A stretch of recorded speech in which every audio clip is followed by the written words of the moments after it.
Well, all right. Welcome to the first episode of the Empowerment Perspective radio show / podcast. I go by the name of Demiso Josie. And by means of introduction, I'm going to introduce the world to the team that's on the Empowerment Perspective radio show first. This young lady started out the podcast with me a long time ago. I think it's been about a year now. I think we hit our anniversary maybe a month ago. She's a master vlogger / blogger with Flowers Grow Up. Went to school with this young lady, decided to take this journey with me. Miss Stacey Sanderson Dick, how are you? I'm doing well. This is the first time on the radio? Yes.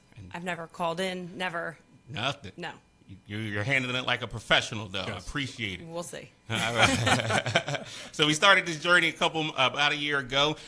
Just to walk people through how we got to this particular place. Like, how did we connect and why did we end up here?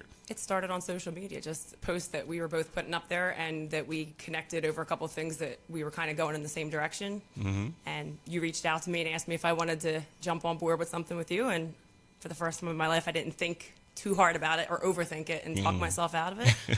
And here we are. Wonderful. So those of you who follow us on the podcast, you remember Stacey, welcome her back to the show. And now she's taking a big leap and big step for her. We're on the radio and hitting up a large area of South Jersey, and also across half the country on our podcast. Our other co-host on the show, he is a guidance counselor by day. He is Mr. Petty by night. Well, he's really Mr. Petty all the time. Day. It's my partner in crime, Kareem Spence. How you doing, sir? I'm doing well, sir. I'm doing well. It's good to be on the radio. Good to be here, man. It's been a journey for us. We've been all over the country and heading some more places. We'll get to that later. Listen, we're blowing up. Yeah, we're getting there, man. We're working on it, man. We're working on it. So just tell the people what we are about with the Empowerment Perspective Group and what we are doing here with our show. Real simple is that our platform really is to highlight those in the community that are doing wonderful things. So often, we get so much negativity in our daily life that we want to be able to balance it out with some good stuff. So as we continue to do the radio, do the podcast, and do our professional development, all we want to do is just put a different twist on things and be able to help people be able to first understand, and the second, to be empower and inspire other people. All right, sounds like a good platform for us. And like Kareem said, we just out here trying to do good things and really celebrate educators. And educators come in all shapes, forms, and fashions for us. So it's not just your standard teachers, even though we all are educators for the most part on the show. But Stacey, you're an educator too, right? Yes. I substitute teach. Now listen, substituting is a hard job. I don't hold a candle to teachers. I try to keep it going, keep the flow going, but teachers do a tremendous job in their classroom, and what they do with these kids is unbelievable. As long as the kids aren't really, knocking themselves out and all that, I think that the substitute has done a great job if that happens. Yes. But it's definitely a good stepping stone. If you're interested in education, I do recommend that you go ahead and become a substitute before you step into the classroom, before you know what you've got to get yourself into. Yes. Because it's a difficult profession. Let's just say that every single day. And we'll get more to that within our podcast, in these episodes. So we're on the air for 13 episodes. We'll be bi-weekly, so our next show will be on June 30th. Yes. But one of the things we like to do on our podcast is a segment called Take It Personal. And I just need you guys to answer this question, whether I'm taking this too personal or not, right? So I am an administrator by day, and I just went on a field trip with my students. I was also a coach as well, and I run across these situations all the time. Now, I tell the parents, you're supposed to pick up the kids at 6 o'clock. We were running a little late for this trip the other day. Yes. Came back about 6:45. All the parents were gone. Of course, I had one student still sitting there. Always one. So 7:15, still waiting for this parent. I was coaching. Called the parent up. The parent was like, I'm shopping. I'll be there in a minute. Mind you, this is an hour later than what they're supposed to be coming to pick them up. Should I be taking this personal? You should take it personal. Yeah. I think we're on the same page simply because as when I was coaching, the same thing happened. For whatever reason, they think that I'm just a free babysitter, and I'm just supposed to be there until you decide to come pick up your kid. I had a situation like that. I was coaching my daughter's soccer team, and the lady dropped her kid. Now, these kids are like 6, 7 years old, and they were girls. Yes. Dropped the kid off and left. I had to call and text all the parents. I was like, listen, I am not a baby service. You have to stay with your practice was only 45 minutes. Like, seriously, you couldn't stay for 45 minutes. Yes. And then you was late coming back on top of that. Yes, it's absolutely. ridiculous. I can't understand it. I can't understand why things like that seem to happen. I think it just happens to me because I'm petty. Yes, so you are. anytime something happens, I'm thinking that it's just happening to me, and nobody else has these kind of problems. Just me. You had some interesting situations. We were on a trip yesterday. You had some interesting situations occur. We went to amusement park, and yes. I'm a big rider. I ride all the big rides and stuff like that. But you weren't, which is okay. I have another theory about that. You can't be petty and be scared to ride rides at the same time. That don't make sense to me. Okay. But we'll get to that in a second. But you had an experience at your table. I was supposed to hold down the table. That was my only job. I had one job to hold down the table, and I know that I can be quite rude at times when people come and sit down at the table without permission. But this particular day, yesterday, there was a mother and her daughter came and just sat down at the table, and I couldn't be disrespectful because it was a mother and her daughter, so I just had to suck it up. That's all I had to do. They asked you to pass the salt. Were you part of that? No, they was like, "You want some fries?" No, I don't want any fries. Offered you stuff. They didn't ask me permission to sit at the table. Yeah, but I couldn't say anything, and it was bothering me because I couldn't say. I wanted to say something. And it just bothered me. So I had to wait because I can't, pick on mother and her daughter. It was bad. You could. You're Mr. Petty. It would look bad, though. No, but I would really look bad. Yeah. So the people ask me why you get kicked out, and I'd be like, well, because this is what happened. Like, yo, that's just petty. So that was just that's going outside the bounds for pettiness. Got you. Stacey, you drop your kids off. Have you been late? I know you've been late before, but how did you respond to the coach or the teacher that was with your child? I don't like to be late. They're my kids. I need to be there on time to pick them up, and I respect other people's time. So I don't feel like I should be running behind to get my kids. I stay. I could stay for 45 minutes. So what about how you feel about those parents that do leave their kids there? Some situations they need to, or their kid wouldn't be able to. I have a question. Okay. So you said to yourself that, okay, I'm going to be there for mine, but you don't never stay with the coach. You take yours and then you just leave. You don't actually hang around and talk to us.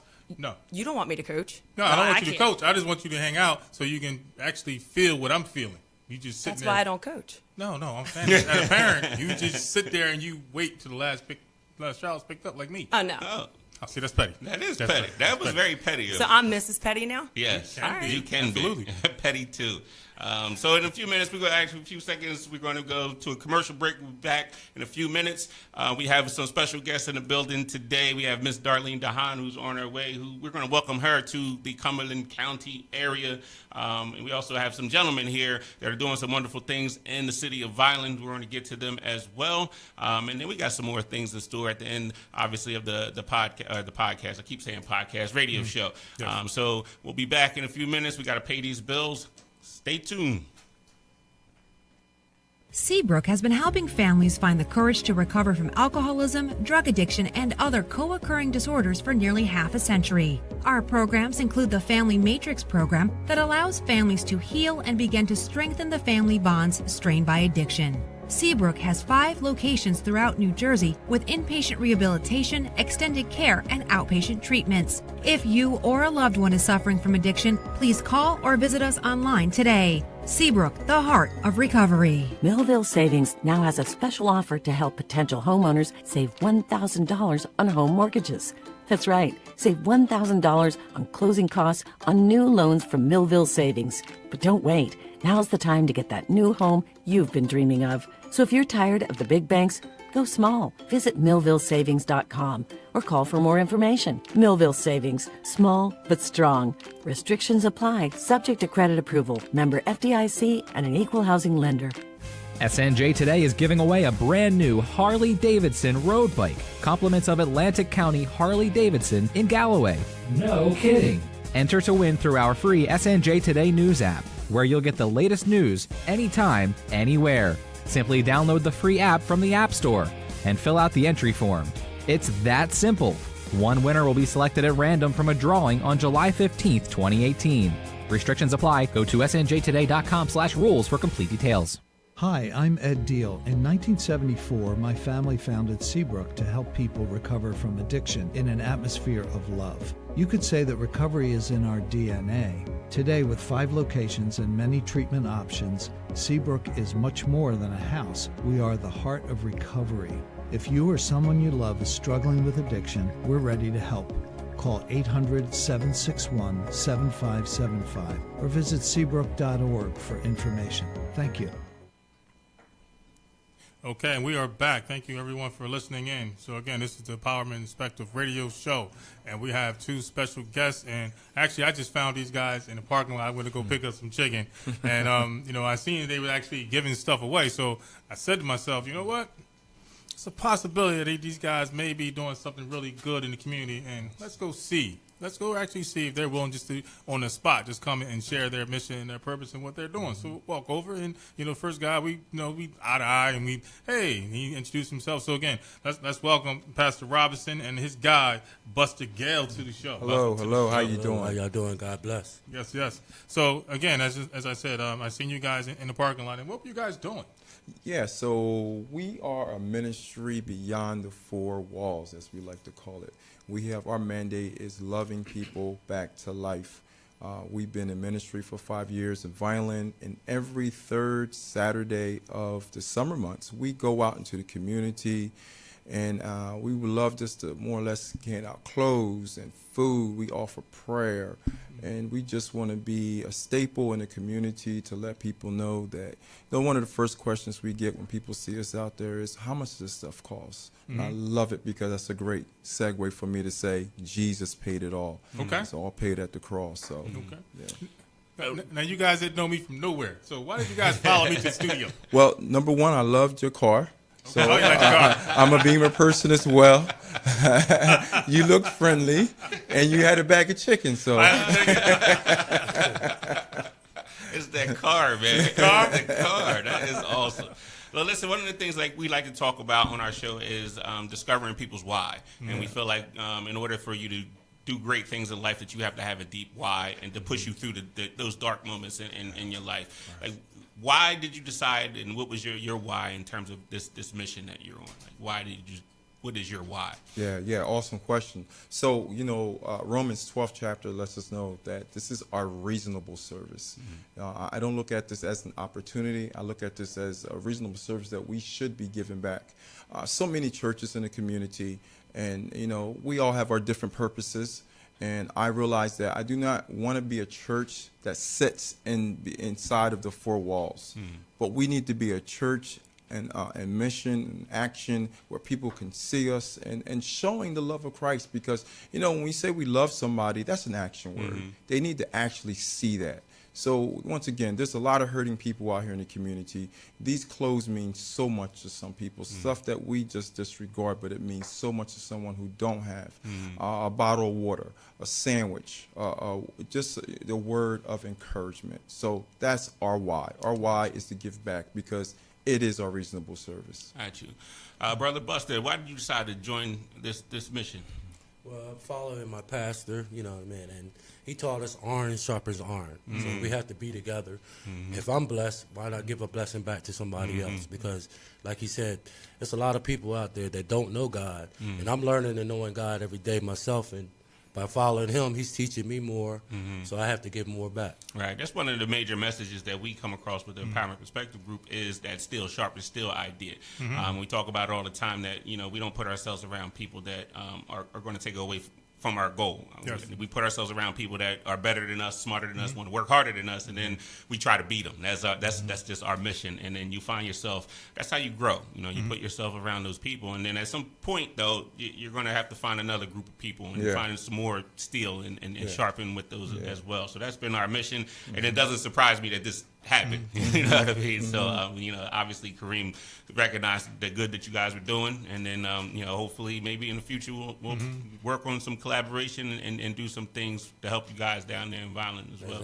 Exactly. Yeah, if you don't mind, I'd like to just give the church address. We are located at 302 Southwest Boulevard in the heart of Vineland, New Jersey. Our Sunday morning service is at 9 a.m. Tuesday is our Bible empowerment study at 7 p.m. and Thursday night our evangelistic service. So if you're in the area of Vineland, Millville, or Bridgetown, please come out. You're welcome. We welcome all. We're a non-denominational church. That means we take the title off. We just show love. It's about Jesus Christ. Okay. So being as though that we're new to the area, like what is it that we can actually bring to help you guys? Again, because we want to be able to inspire everyone. So what can we bring to the community of Vineland? One of the sorry, Millville. I'm sorry. Yeah. Well, we worked. I think they're all connected together. One of the things is community. The community is hurting. There's a big need for people just to be connected to shelter. It's a lot of homeless in this area. Okay. So it's big homeless. There's a lot of people without food. And crime rate is high the way it is because they don't have jobs. So maybe some job services and programs to get people revitalized and things of that nature. So there's a lot of work out here. One of the scriptures say the harvest is plentiful, but the laborers are few. So your helping hand is what's needed. People, you can say you care all you want, but when they see you out in action, that's how much they know that you really care. So yeah, just showing up and being there. Today handing out a sandwich and the smile that that got on someone's face today was like, wow, you gave this to me, because we love you. Got you. And just giving someone a hug and they feeling like, oh, I'm not worthy to get a hug. Yeah, you do. So just caring, being there. It don't take a whole lot. Right. This is what we're going to do. This is what we're going to commit to. We're going to commit to creating a workshop seminar for anyone that's interested, resume building, interview techniques, and all that stuff. Awesome. So we'll connect with you with the dates, so we'll come down and we'll definitely promote that, and let's get some people some jobs out there. That's what we're going to bring to your following. So definitely appreciate you guys being on. Before you leave, make sure we get contact information, all that, so we can make that happen. So thank you guys for joining us today. And make sure you get some chicken. There you go. Thank you guys for this airtime. I appreciate that. God bless. All right, keep going. Wonderful things. This is a really good thing you guys are doing, and we look forward, like Demiso said, to be able to network with you guys and do some things. Thank you. This next guest that we got going on, very close friend of mine. She was a forensic scientist in a former life, assistant principal in a former life, teacher, mother, track coach. I don't know. You got a lot of hats that she wears. She now has a new job in Bridgetown, so we definitely want to welcome her to the area. Miss Darlyne Dehaan, how are you doing? I'm doing great, Demiso. Haven't seen you in a while. I know, I miss you. I miss our 2:00 cut up time. And I'm looking because you're smiling. Yeah, I know my chip tooth. What happened to the chip tooth? You had chip tooth smile. I got my chip tooth. You got to fix. You got to bring that out. We needed really? that for the professional development. Had a story behind it. Yeah, I got that fixed right away. No, you messed everything up. Because I had a vision that you had like razor blades under your mouth that you took to work just in case somebody would say something slick to you. I had all that in my mind, and that was going to be in the professional development that we were going to do. Yeah, no, I can't start a new job with a chipped tooth. But So what is it? So what is it that you do at Bridgetown? Well, what I'm doing now is I'm the director of curriculum and instruction for math and science, which is awesome because usually director of curriculum and instruction, you encompass all the content areas, but Bridgetown does something that the others, I don't think any other district that I know of has done, and they split it. So there's a director of curriculum for ELA and a director of curriculum for math and science. So when I saw that, I hopped on it, and it's absolutely awesome. Well, we're going to get to some stories in a minute. So, because, I got to know you over the years, and I'm going to dig a little bit deep. Not too deep. I'm not going to embarrass you yet. I'm going to dig a little bit, though.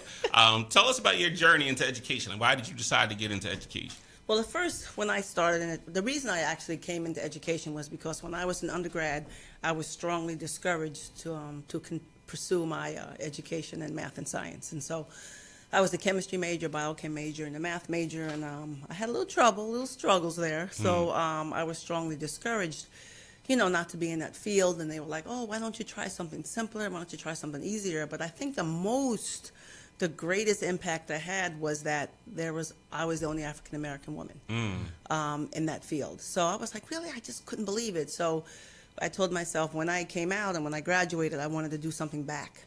So my educational journey actually started when I opened my nonprofit, which is Mad About Science Incorporated. And then from there, I just decided, okay, I'm going to put my money where my mouth is. So now I'm going to go back to school. So then I earned a double master's in education, and now, as you know, along with you, Demiso, working on my doctorate. So I just wanted to really be able to give back.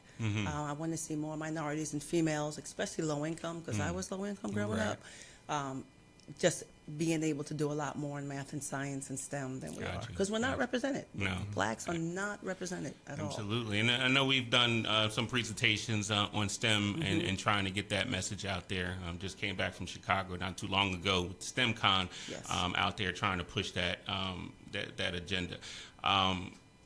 Tell us about what you're seeing just in terms of just sticking with that topic. Like, how can we get minorities and women into STEM-related fields? Like, how can we get them more interested into that? Well, what really has to happen overall is we have to change exactly what's happening through K-6, because a lot of times we are right now addressing what's happening in high school. Okay. But a lot of times in high school, they're already turned off. And I'm not saying give up. By no means give up because they're in high school. But we got to start this mindset from kindergarten. There's this theory out there. It's called the STEM pipeline. You ever heard of that? So the STEM pipeline is saying there are certain courses and exposures that kids have to have starting from kindergarten. But a lot of the kids in inner city, like Bridgetown, Millville, Vineland, Pleasantville, Atlantic City, any other area, outside of South Jersey, whether it's low income, they can't afford those summer camps, those expensive summer camps, $800-900 for 4 weeks or 3 weeks or anything like that. So they're not getting that exposure. So what happens is they start dropping out. They don't have the interest. They're not taking the classes. So you get what's called holes in the pipeline, hence the word leaky pipeline. Right. So what's happening are minority kids are falling through those holes. So they're not taking the courses and they're not prepared. So we need to start providing kids in K-5, starting as early as kindergarten, and to giving them real STEM, robotics, science, hands-on, not that virtual stuff that you see. Like, they need to have their hands in it, and we have to start them early. Right.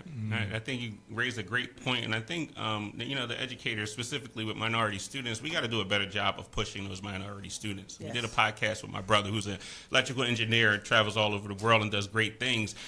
Very intelligent guy, but he was never really pushed to his potential. Right. I mean, luckily, he still, made it out there. And within that community, those students that were considered the nerds was sort of, the outcast a little bit of the community. So my brother was telling me a story about how he felt, one, he was intelligent, so they kind of separated him because of that, and also because of the fact that he was a minority. That was another element. So that was just something that he was, dealing with. But I think even within the schools that I've worked in, minorities in the AP classes and the honors classes, there's a very small representation in there. And these children are bright children, and they're just not getting pushed enough to explore that as an option. I know when I was in school, I didn't even see that as a possibility. Right. Like, it was sports, and I had to go to school to play sports. It wasn't even about science, STEM, and all of those things. So we got to start pushing these students in that direction. Stacey, you're a mother of 3, correct? Yes. All right. So what are some of the things that your kids, have they expressed any interest in any field in as far as a career later on?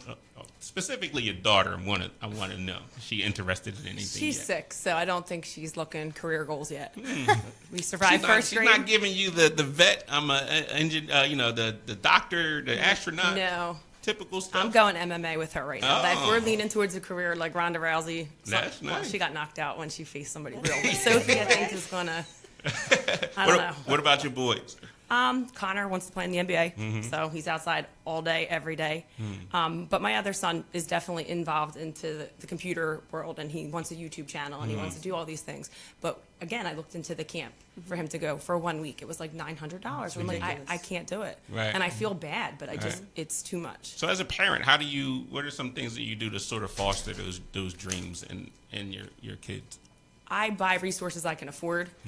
However, they're a little more effort on his part, so he has to read a book on how to get his YouTube channel started, and he doesn't want to do that. He just wants to jump right in. But I said, well, you got to learn the right way to do it. These kids don't have 1 million viewers for just not knowing what they're doing. They know what they're doing. Right. Our school is very fortunate. We do have robots, and the kids are exposed at kindergarten, and they do a lot of hands-on activities. So they're very fortunate in that aspect, that they do have things that they're learning. They know more than I do. I mean, I can't even work my laptop half the time.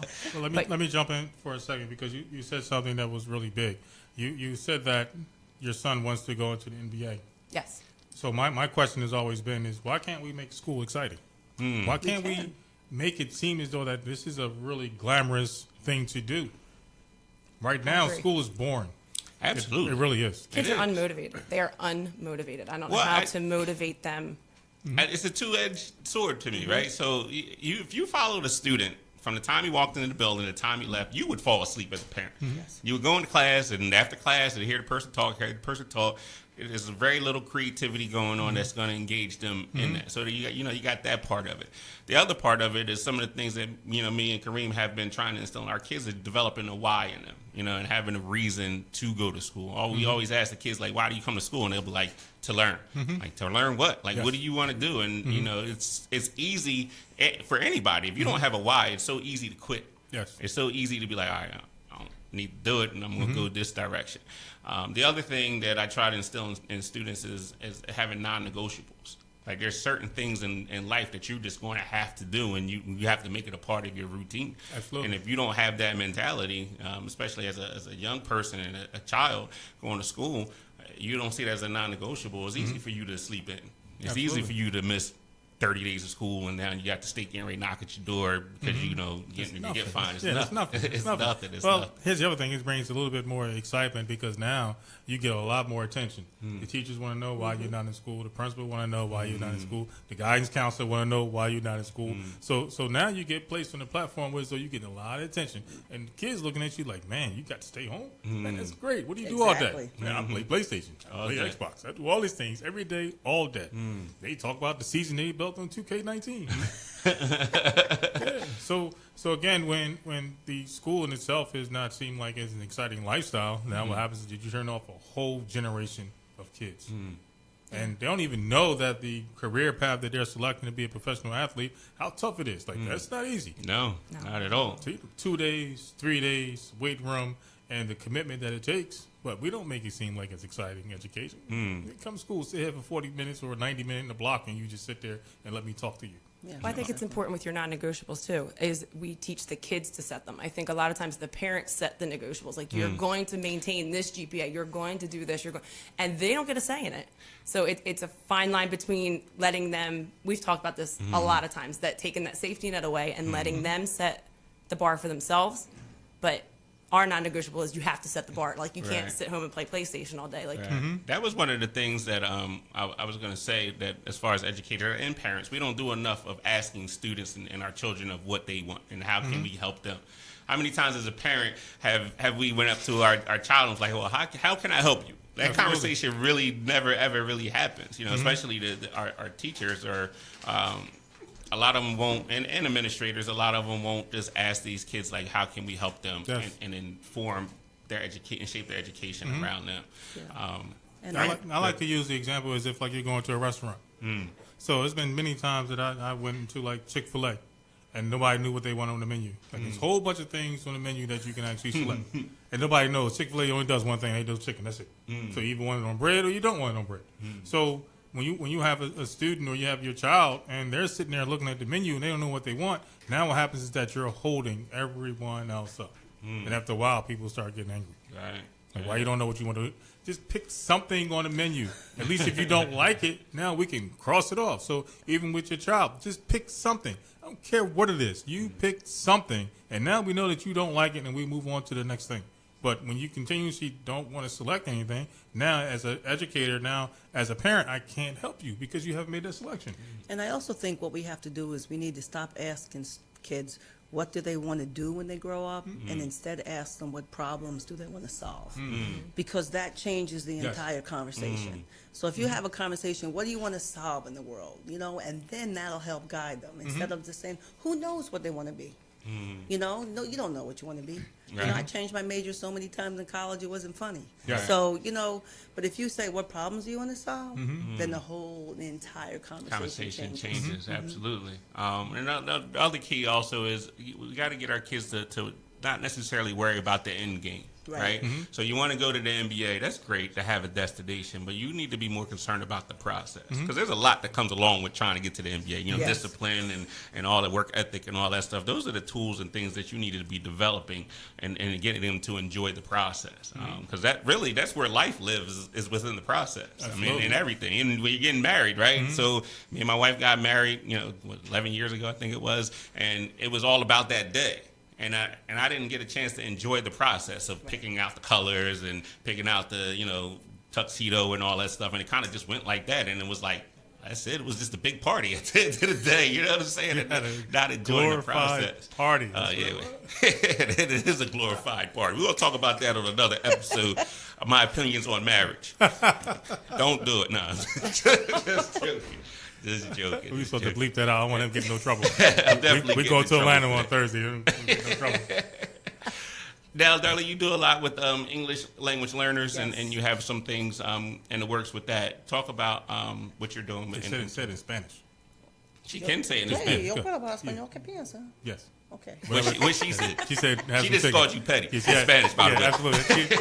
And she wanted a piece of chicken. That's what it was. Chicken in that menu. Now, what's happened is, in Bridgeton, it's like 75% of the district is Spanish speaking. It's huge. So one of the things that we're hoping that I'm trying to do is to try to help teachers with instruction so that they can understand, especially math and science teachers, because that's my thing. So to provide them with professional development and knowledge so that they know how to teach a class that has English language learners in it. Because there's really, when you really think about it, there's not a big difference between that English language learner and that struggling learner. It's really kind of the same. So that's one of the big projects that I'm trying to do right now in Bridgeton, as well as my dissertation for my doctorate, is to provide teachers with professional development so that they can teach the kids who are in their class. Because a lot of times now they put these ELAs, as soon as they pass this test, and they say, oh, okay, you can pass the test. Okay, they drop you into a general education classroom with no supports, and they expect you to be successful. Like I can have a conversation with you in Spanish. I can read the Spanish newspaper, but don't give me that telenovela, because everyone out there knows that telenovela, it's really difficult for me to follow. So you put a kid into a classroom where English is the main language, and they can pass a test because they understand basic language. They're failing. I'm going to ask this question on behalf of Mr. Petty because he just whispered it. What is telenovela, whatever you just said? That's telenovela. That's what all the novella or soap operas. So novelas. So they're soap operas. So my husband and I watch them. We watch them. As you know, my husband speaks like 4 languages. But we watch it, and he gets so annoyed with me because I'm like, what'd they say? What'd they say? You know what I mean? Because I can kind of follow it by the actions, but I still miss a lot of it. So I have to watch them a lot in order for me to really start getting it. But it's the same kind of thing. Just because I can speak it, I can have a conversation with you. But you get a whole bunch of people together, and then everyone's speaking really fast, and then there's certain slang words that I don't understand. I'm lost.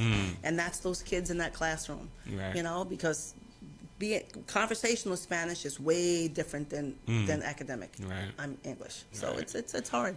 A part of me, and we had conversations about this before, it talks about the system, the educational system. And I think it's almost designed for certain people to fail. Not any specific group of people, but just people in general.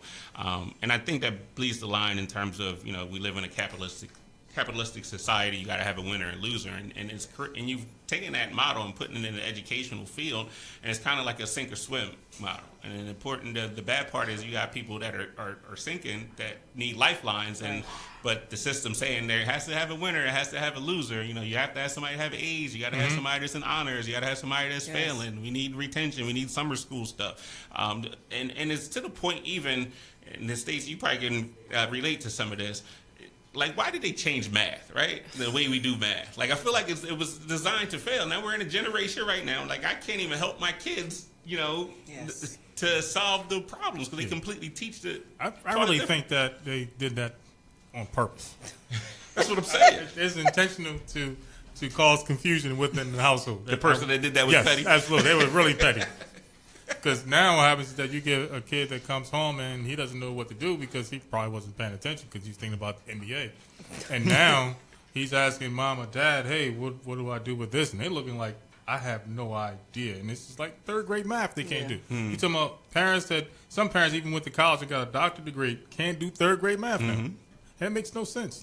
I'm one of them. I'm about to get my doctorate. I looked at my daughter's work the other day. I was like, why are you I knew how to solve the problem my way. I couldn't explain how they solve it the way that the teacher wanted the hair to solve. I was like, that's crazy. Look, I was in the classroom one day, and I'm watching them, solve problems. And they had like 4 or 5 whiteboards. This is one problem. It started on the first whiteboard, and it ended on the 4th whiteboard. I'm like, this simple problem. This is fifth grade math or sixth grade math. I'm looking like, man, it takes all of that to solve the equation. It's crazy. All right. But I would also advise parents, don't give up, though. We have the greatest tool known to man called Google. You can put it in there. You can find out how to solve the problem. Yes, it's going to be difficult. Yes, you're going to get frustrated. But if your kids see you quit, they're going to quit. Exactly. And so we can't let that happen. So we got to make sure that work ethic is instilled in them. Now, Stacey, how do you engage your kids in the educational process, especially during those times where they're frustrated? She don't want to do her homework. She never wants to do her homework.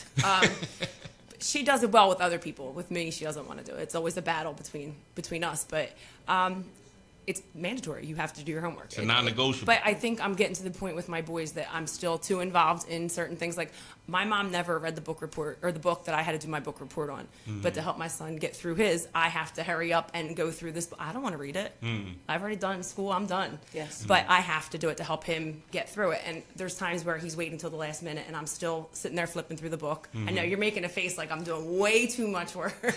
And I'm taking my hands off this year. It's you need to be that kid that walks in, because there's always a kid that doesn't have their assignment on that day. And no matter how cool they are and they don't do their work, that day stinks when you walk in and you don't have your assignment. And I said, maybe you need to experience that. Maybe you need to walk in there without your book report and see how that feels, because I'm not going to sit here and spoon feed you for the rest of your life. You've got to start taking some accountability. And it's called productive failure. Yeah, they have No. I have to read the book. Take I it thought you from were going to me. be on my side, Cream, for that one. I was going to be on your side until you said that when he shows up and he's no longer going to be cool. No, he's going to be the coolest because he's going to be defiant and oppositional.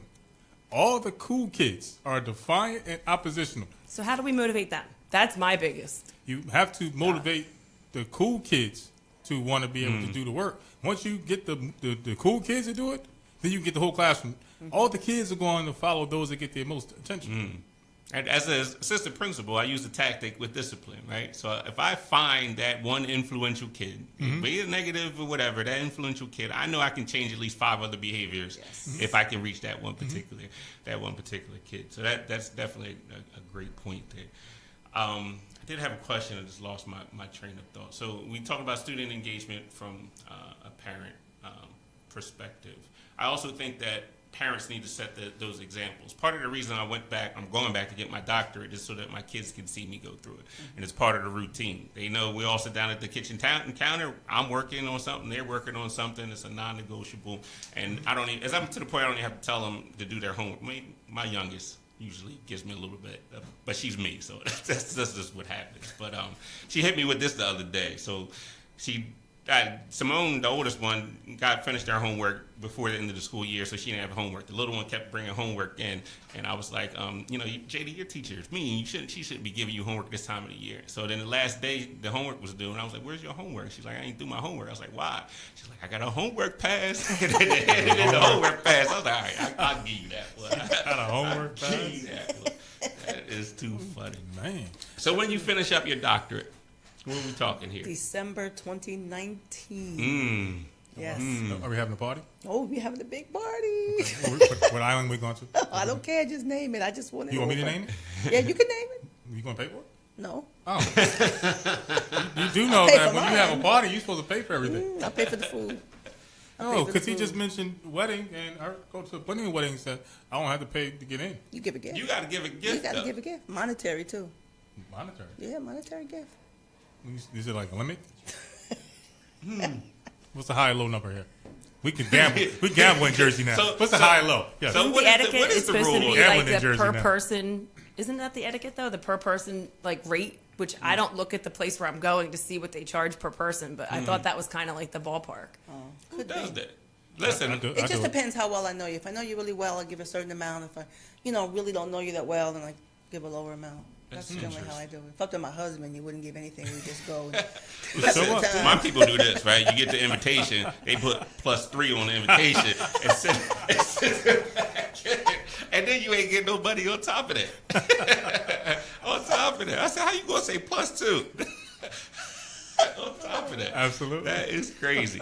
So we like to have a little bit of fun on this radio show. So, Darlyne, we're going to ask you some questions real quick. We're about to go to break soon here. But what are you listening to music-wise? Well, I'm not listening to anything music-wise. To be honest. No, I'm in lit review mode. Oh, listen. She's on her computer. If you see her computer, she got like 45,000 tabs open. And then I was on a computer with Darlyne the other day, and I had to do something, and she was like, "Don't close my tabs. You better not close my tabs." No, she did that when we was in Orlando. She opened up her laptop. She had like 35 windows open. I'm like, well, we only need one. No, we can't close them all. We need them all. No, you why kidding don't me? you just copy and paste the address onto a Word document? You could always have access No, to it's it. just easy. I see them all up there. I have them in order. They're grouped. Got you. Yeah, I Got just you. click. I was panicking that day. I was like, Demiso, would you close my tabs? I was about to just like close all of just them. because. I'm like, in honor of Kareem being petty. I would have cried. She would have killed me. She After would've I killed you, me. I would have cried. Well, listen, we got another commercial break. Stick around. You can stick around for our definitely, last segment here, definitely. and we got to introduce some more people that are coming on the show. So we'll be back in a few minutes. Stay in tune. At UA Auto Sales, we've dedicated ourselves to serving the automotive needs of drivers with locations in Vineland and Deptford. We always go the extra mile to assure that you enjoy a great deal on your next car and that it remains safely on the road for many years to come. Of course, we make sure to provide legendary customer service with a smile to each driver that sets foot in our showroom. We are UA Auto Sales, 1016 South Delsea Drive in Vineland, or at uautosales.com. Quality cars for quality people. What makes Inspira Health Network innovative? The latest in surgical robotics. What makes it inspiring? A nationally acclaimed breast center specializing in reconstructive surgery. What makes it influential, insightful, ingenious? Over 15 awards this year, recognizing Inspira's top doctors and nurses, state-of-the-art facilities, and excellence in everything from orthopedics to cancer care. It's all here in one network, and Inspira Health Network is in it for you. Visit InspiraHealthNetwork.org to learn more. Are you looking for great homemade pasta? Well, look no further. Conti's Pasta has been cooking up their family's recipes passed down through several generations right here in Vineland. But Conti's Pasta doesn't just sell pasta. They sell frozen pizza, pierogi, pre-cooked entrees perfect for small family dinners or large dinner parties, and have a full production line of gluten-free options. The retail store is open Monday through Saturday, and the website that includes free shipping is open 24/7. For real Italian homemade pasta and so much more, think Conti's Pasta. Hi, I'm Gary Monteroso, and I just love the sound of beer being poured into a glass. If you also enjoy a cold brew, then join Tara Nurin and me every week for What's on Tap. We'll bring you tasting reviews, some of the top personalities in the beverage world, and much more. Saturdays at 1 p.m. on 99.9 FM, 1240 a.m., and online at snjtoday.com. All right, welcome back to the Empowerment Perspective Radio Show. I go by the name of Demiso Josie, alongside Stacey Sanderson Dick. and Spencer's here. and Mr. Petty himself. Absolutely. You brought a young lady with Yes, you on I have our my show. sister that's with me. So she's a longtime resident of Vineland. Now she's living in Delaware. Oh, I keep saying Vineland. Millville, I'm sorry. She corrected me on the spot. Wait a minute, she got some secrets and some stories on you. I have some secrets and stories on her. Yeah. Mm. Yeah, so introduce yourself, old white. Hello, I'm Olivia White.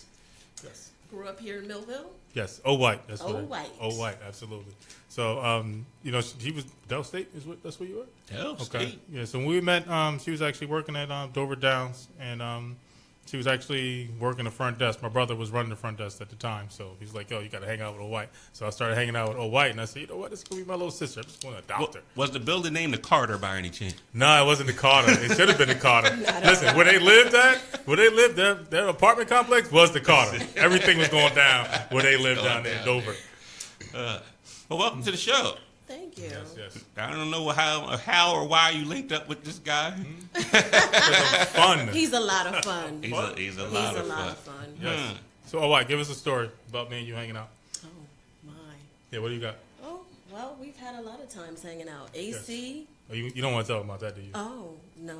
All right, I'll go with. Were they All his right. days trip where he's gone for like days? No. So we had it was actually a fight party I invited her down to for me and my guys. So afterwards we went to Tropicana, TSOP, right? So this is crazy. So we down there, right? She's having a good time, and I step away. I walk somebody to their car, and I'm gone maybe It seemed to me like it was 5-10 minutes. But for some reason, she called my brother. He's down in Delaware.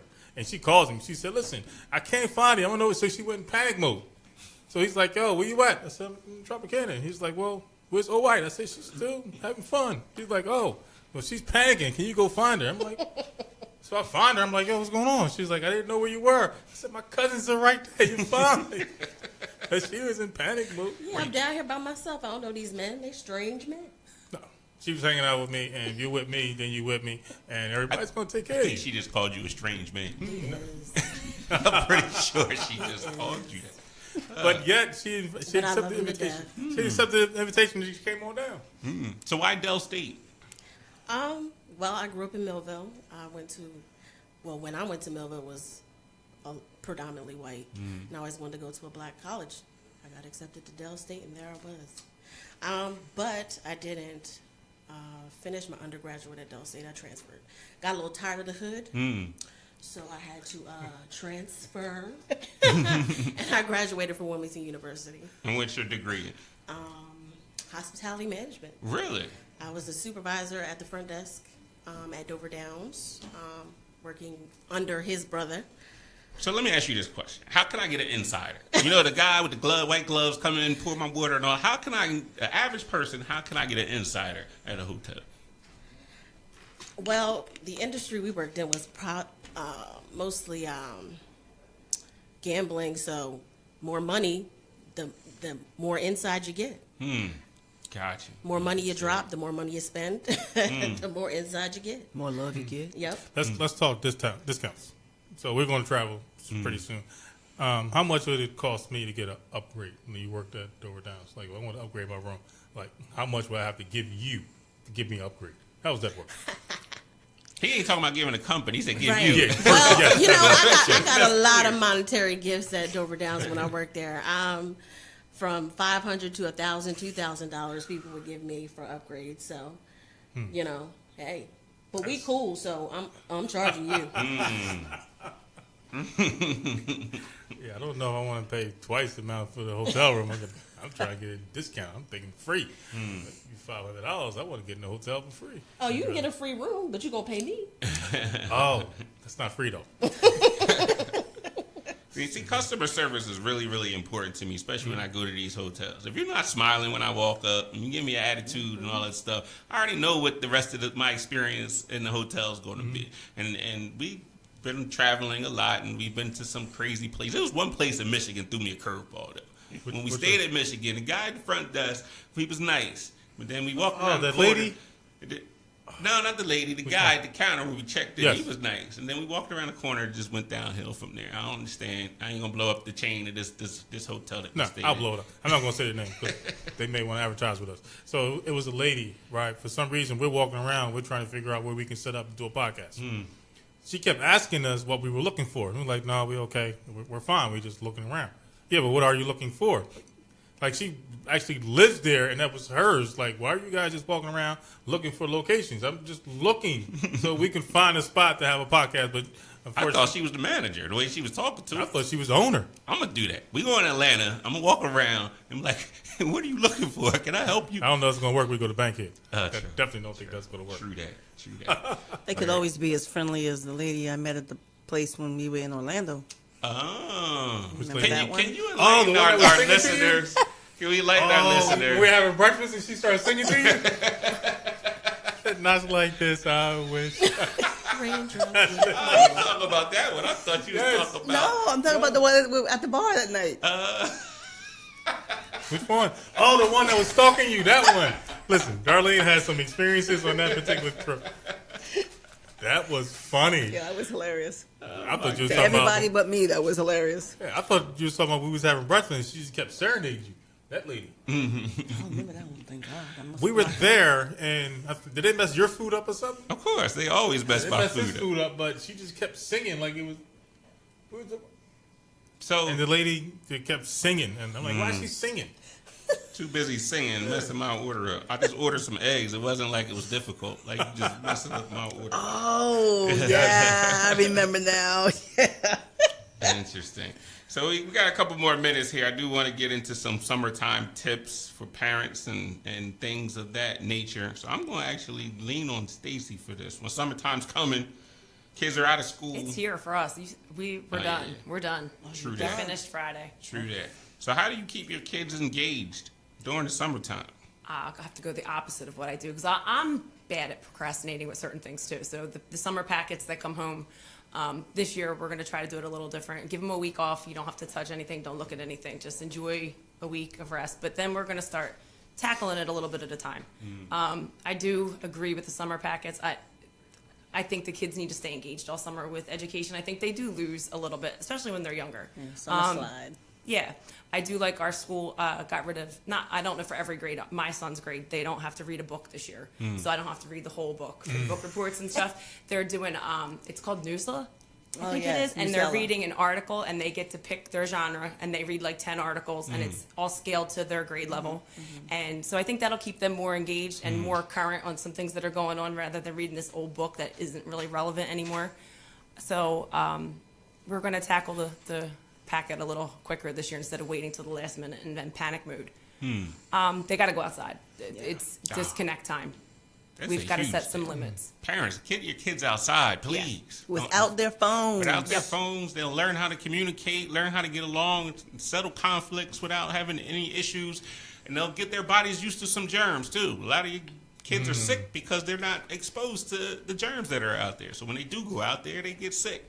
Go out there and play. I used to play till the street light came on. I had to play. I had to stay out till the street lights came on. There was no choice. 12 months a year. You should want to stay outside. Absolutely. For me, it was like you coming out, you doing some chores. You gonna do some So, chores? no, I'm going to go work on my hand. That's what I'm going to do. Yeah. I remember coming in, hands be frozen and everything else. We was outside, unless it was raining or a major storm. We was outside playing. We had video games and stuff, Atari and all that stuff, but we still were outside. It's a huge socialization tool that you need to use. I know everyone's afraid of everybody in the neighborhood and getting sued and putting people kidnapping and all that stuff. The world is not that bad. You know what I'm saying? Stop watching the news. I know we're media now. We're officially media. We got to get some media tags. Stop watching the news so much about all these bad things and send your kids outside and have them play. And we need to go out with them. Like, we need to go out and put our phones down and engage with them and play Foursquare and go on the trampoline, which is way too much exercise for me at this point. But, we need to put our phones down and, put the laundry. It'll be there when we come inside. We need to engage with the kids. What is Foursquare? I saw you post that on social media. That's the game. I never knew it till my kids went to their school and they play there. Looked like hopscotch to me. It's like 4 squares, and you have one person that stays. And if they don't hit the ball, then they get kicked out. Yeah, so you can spike it at them, and if they don't catch it, then they're out, and the next kid comes in. But we only had 4 kids playing last night, so they didn't really get technically out. You didn't join in? You would have been the 5th. I didn't last night. You was taking a picture. Yes, I did take a picture last night. I put my phone down, see? Oh, I got you. So before we wrap this up, definitely want to thank Darlyne for being on the show with us. Oh, my pleasure. We got some things in the future that we're going to be collabing on. Musical Pathways. I did want to bring that up. Can you let the world know what Musical Pathways is and what we got going on with that? Musical Pathways. Musical Pathways. Well, what it is, it's a curriculum where we use, it's like part of the STEAM. So we use music, creating music, the writing the music, the production, the whole 9, but that's the way that we're going to engage kids in STEM so that they can see that STEM doesn't necessarily mean that you have to be in a lab coat and that you have to be in the science lab, that there's STEM in music. Because there's the engineers are making the music. So we want to do that in order to grab all the kids, especially that hard-to-reach group who might feel that they're not good in math or science, but for them to be able to get in front of that equipment and learn how to produce music and write music that hopefully we can save a life and they'll want to go further in their career. Got you. Kareem, we're going to be down in Atlanta. Yes, sir. Next week. So we're going down to the A. Unfortunately, Darlyne can't join us there, but we're going down to the A. What are we doing down there? We got 2 professional development things that we're doing. We have reaching and teaching the hip-hop generation. So we have some exciting things lined up for those teachers and administrators that are down there. So, and we're looking to have some fun, do some podcasts. So, make sure you guys stay tuned to us. Yeah, we got the Innovative School Summit. That's where we're going down there. We hooked up with them. Hooked up with them in Orlando, and Mr. Petty somehow pettied his way into us getting to Atlanta. And I had plans. I had plans so that we can get free room and flight. That's what we're working on. I want an insider. That's what I'm working on. I'm gonna get that insider when I get down there somehow, some way. I'm gonna get that happen. Oh, and I want a table to be able to sell books. Yeah, we're also doing a panel discussion down there while we're down there as well. So just to remind you guys what the Empowerment Perspective Group is about, we're educators and we do educational consulting, motivational speaking, personal empowerment. We have the podcast. Follow us on the empowermentperspective.com, iTunes, Google Play, SoundCloud. We're on all the social media outlets, so you can listen to past podcasts that we did. And we're just about helping people and bringing you valuable information that will help you, whether you be a parent, teacher, educator, deal with spirituality. We got financial experts coming on. We got mental health people coming on. So in the next couple of episodes, we're definitely going to open up our network to you, South Jersey, so that you can get the information that you definitely could benefit from. So wrapping up this show, we wanted to go around and any last words from anybody, words of wisdom to the people that are listening. So, you know me, but being as though that the audience doesn't, so I want everyone to be able to accept their pettiness, and more importantly, and have fun while you're doing it, because there's a lot of benefits that come from being petty, meaning that we get free stuff. So I'm going to continue on the path of being petty so we get some more free stuff. I was even paid this morning when I got the chicken. Yeah. Yes, absolutely. So I was talking to the guys over there that said, listen, this is what I need next time I come. Because you act like you don't want to help me, so this is what I need. So they said, yeah, we can do it. So embrace your pettiness. Embrace your pettiness. Absolutely. Any last words for our listeners from the world of hospitality? Oh, White, what you got? Well, I'm no longer in the hospitality industry, but hey, travel, that's what I do. Travel. I love it. Enjoy your life. Enjoy your life. Miss Darlyne. Mine would be parents show up at the back to school night and the parent conferences. Let them know you're involved. You have a say. They will listen. And if you want change, that's one of the best ways to get it. Be there.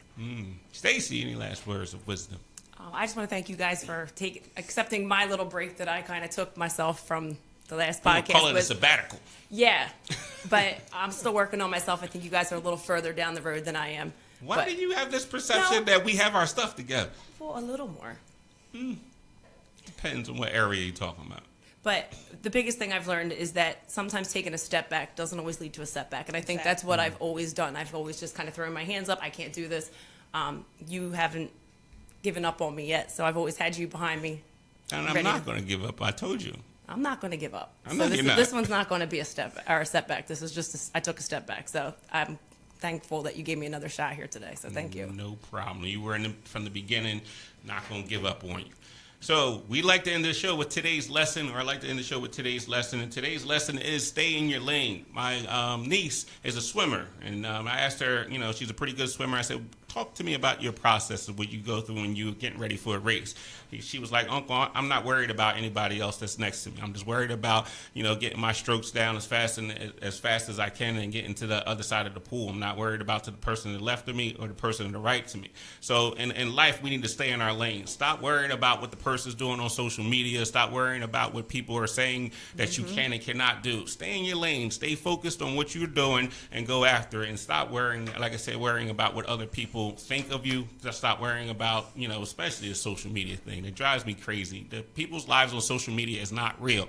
So don't fall into the trap that you need to compare yourself to those people. So that is today's lesson. Stay in your lane. We'll be back on the air on June 30th. Same time. We have Donald Campbell on our show, and we have a special guest coming up for that. So we're going to definitely get you some more information. Empowerment Perspective will be in Violin helping out the church down there with some job training stuff and workshops that will be to be determined. So on behalf of the Empowerment Perspective group, we will see you next time. Stay empowered.